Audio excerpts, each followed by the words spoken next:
Hey, too much ashafo. Mima obibia akwaba ede eba ye dwumadie yi eso. Breaking news a ene day ababeto eye apono so enamde eba besom ene day de chese eye honorable Kennedy Agyapong nkofo etwe no sere ene abasa all because of nensem kaye bia wokoka ye wa onim se ye papa honorable de on wo ye obi a oye plain ene bibia de ne ye bia eye bi wo beka na so sede aya wo ka no ebi wo hono ma na etwe ye mfa ma ebinom ebi wo honso ebi no hu ne se eye ne kwan so na se woye ka na wu enti no wo mo fa ne se normal na so ene de ne nsem a wo ka koka no abontin amache se ye ma me professor na Jane opoku agimanpo edena no ato eye ensem no emu ebi na abusuafo yembura ensem no mu anache se eye ye ya nkasa ya de nyina MP for Asin Central honorable Kennedy Agyapong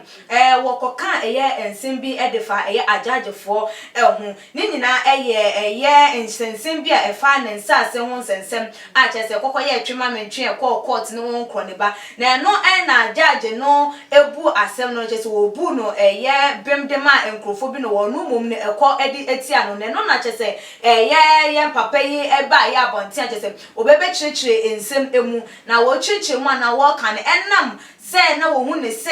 ye judge fo na lawyer fo no wo mo je adamude na nka wo se nka wo mo hwehwe ensem mu yi ansa na wo mo aka na so man kan se di ankwa ye ne dem ema ni make a statement say you are a stupid judge. I will face you. I am not announced to take bribe from you. Wait, and then some more the to no stress on it say I will deal with you. And no auntie ama and net say and some no aye hey or my Ghana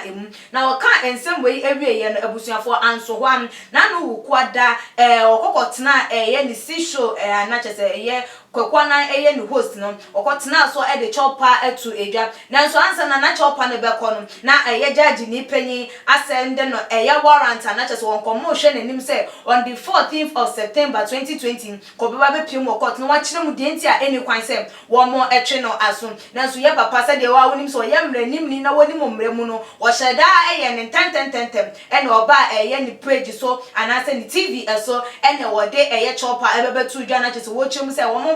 eye no mfon so anche no se wankasa ye o gina eye abufo so anase o ateye ewo over ateye nti omunhu ne mobo na omfa ne mfon so enche no nanso anu mu akwa yese amaye ma mestel enye ne deye ama odi tu eja se ehu behia say ye betwe eye honorable Kennedy Agyapong aso dent na wo gina so e de akasa ense ye ma metie ekire mu am eye 2016 say de emra no ene eye muntie 3 edi eye nkita woso emra wo keka ensem bia na ense enfata edi etia eye nkrofuko ebi na eye ye former president John Dramani Mahama ene grante wo mo eye Clemency no ehu ebehia se ye maame anase ye papa ye honorable Kennedy Agyapong wono nso wo mo ebebehwe na wo mo nso ema emra no ene no ede because ye de emra no edi ebinum a ye ntimi enkase wono de ye mfa endi no anyesa wo bi nso ebegina ba bia kase me nso me kasa editia ajagefo me kasa ditia aloyafo me kasa ditia court me kasa ditia obi nko ande a na se mitimi nya akokodro eba abonten ebe kasa me pa chow momfa ncheme me overreact ye na eye bufo ne ma ne ba ya eno anu no na ya jai amanaka eye sanso so dia obu edi obuo ebi entimi emba eye ye mayi emu enti ohu ni se ewo ese na efata se eye wonabo emra no eni no edi na no na binom se we so mafa na dia akwa ye politics enti we wa mama meka bia na nka ye den den ya nkwa ena binom se wo kan wodi eye kan anyesa enkofo bi befa no watra ama wo mo adwen se obi abetimi aye de wo pebia ewo eye wo man no emu na abusuafo ye free wo no ma na chese ye kwakwa kopiem ewo eye sofo panyi a chese wono ene dey wakun ono ankasa ne yire wakun ne yire ewo eye abrochi eye memu eye Orlando Florida eye Pastor Sylvester Ofori ne yire eye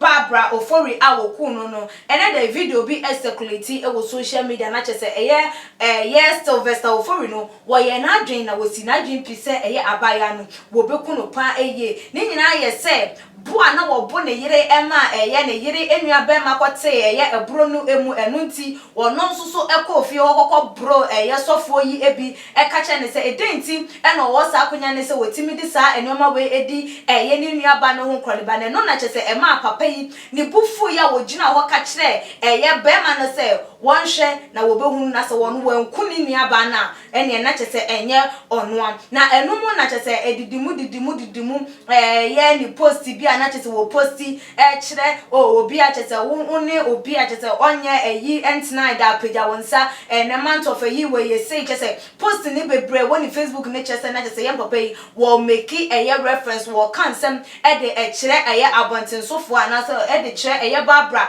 ebusuafo se eye abaya no pa de wa mini no na de wo be ye no no nanso so ene dey ye ntiye se de da ne da ya babeto dwa ye de ebebe somon efri da eye papa yi ne nsem bebeto dwa ye de update da ne da ebebe somon e ma che se die video na e kire se papa no wo mini ye se wo no obeku ne yire no ene dey ababeto edwa dodo na susu se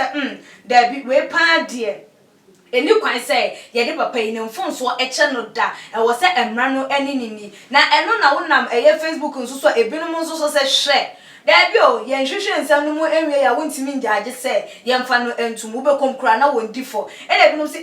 na eba ne se na obi eku obi ugina ho kase se na enso so ni nyina mu na busuafo ensem no ewo eye court a chese anasa posifo nsem a nhwehwemu ekoso na de ebesi bia no ye de ni nyina ebeba aba besom ewo tuma gh your comment section so say de mo amunim dan da ye kase tuma de we are your number one loyal incredible channel wo ho e de mamo abreben koso a na ema wa fidie no and ha e na de breaking news ibesi desene ye besane hia.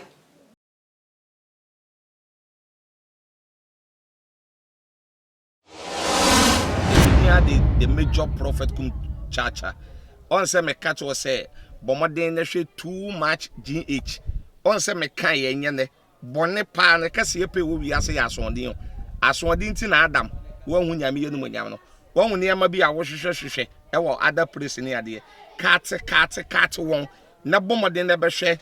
too much gh be hwe na subscribe bomoden o be hwe pe na wa ye subscribe o subscribe